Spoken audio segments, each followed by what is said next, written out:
Alright, so our objective right now is that we are going to solve a factored equation using the zero product property. Now, first, really quickly, I just want to remind you that these things we're going to see right now are already factored. If you need an example of how to factor stuff, go back to the video for objective 1.2. Otherwise, everything you see is going to be in a form that's already factored like this. So the zero product property, I cannot underestimate how important this is. What it says is that if you have something that has been factored, meaning it's been broken into the factors that multiply to that thing, and those factors together equal 0, then you know that either one of them equals 0, or the other equals 0, or both. And I'm going to put a big period here because that is a really important statement. If x times y equals 0, then one of them or both of them have to be 0. There's no question about it. This is not true for anything else. There's no such thing called the 10 product property. So like here, if I say a times b equals 10, well, maybe a equals 2 and b equals 5, right? Sure. Or maybe a equals 60 and b equals 1/6.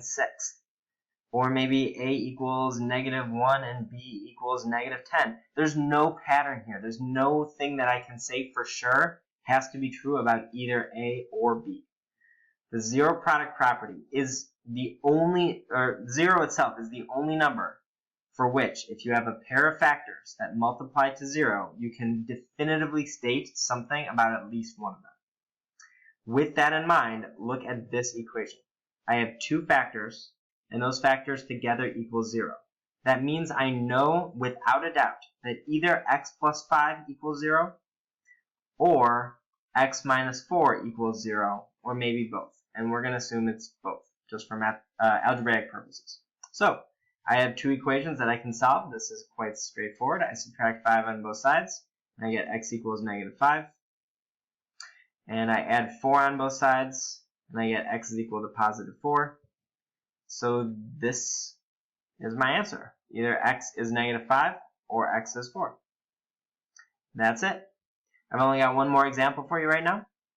This one looks a little more complicated, but it really works the same. In this case, I have a factored form that equals 0. And if you look in this case, I have 3 factors. Well, I still know that at least one of them has to be 0, so I'll just do it one piece at a time. Either 2 equals 0, or x plus 3 equals 0, or 5x plus 7 equals 0. Now, 2 equaling 0, 2 doesn't equal 0, so this just doesn't give me any answers. For x plus 3 equals 0, I can subtract 3 on both sides, and I know one of my answers then is -3.